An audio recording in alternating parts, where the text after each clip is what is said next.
welcome to the Western English Cooking Show with Chef Marcel.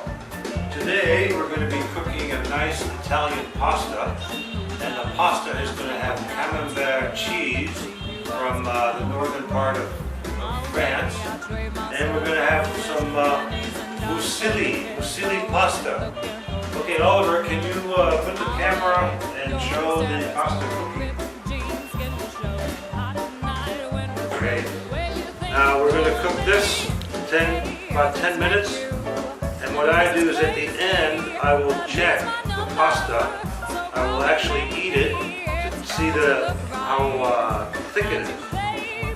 Okay, now I'm cooking the pasta, and you let the pasta cook for about 10 minutes, but then you always have to check it. So what I do is I take a spoon, and I will take out one pasta with this, and I will actually try it.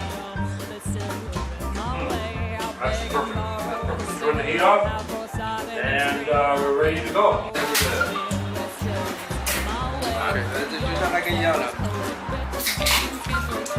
Italy pasta.